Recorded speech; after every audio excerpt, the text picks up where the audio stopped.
Entire cities are being found in the Guatemalan jungle as we speak. This is the area right here, what you call the Yucatan and the border of Guatemala, the Petén region, they call it.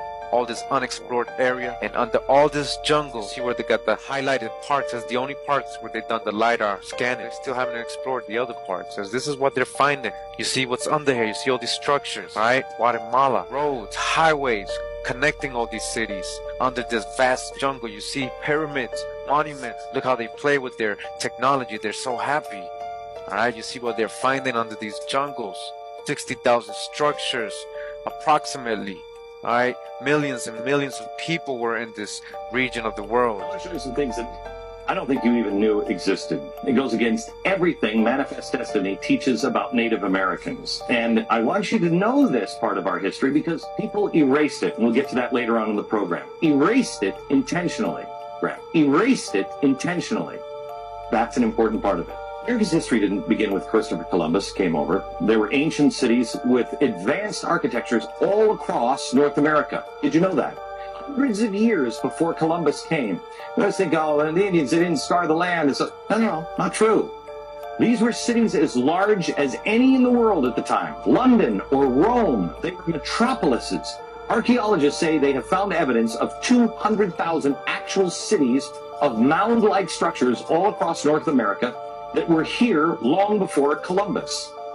But we don't know anything about them. Why?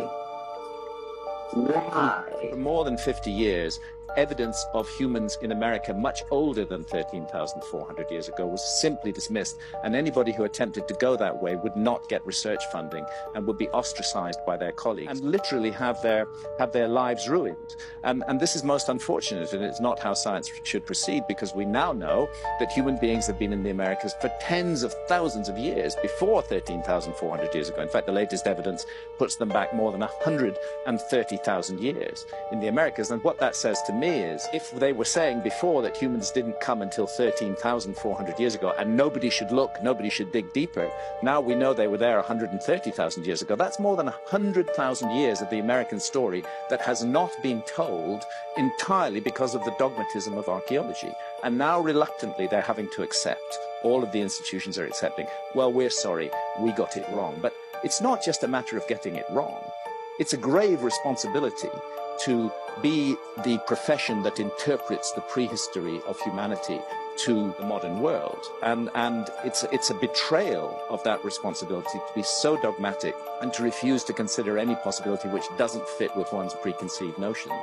And, you know, the net result is that we're left with 100,000 years of North American prehistory, which has been completely unstudied, and they're only now beginning to study it. And the evidence that's coming out, both in North America and South America, is absolutely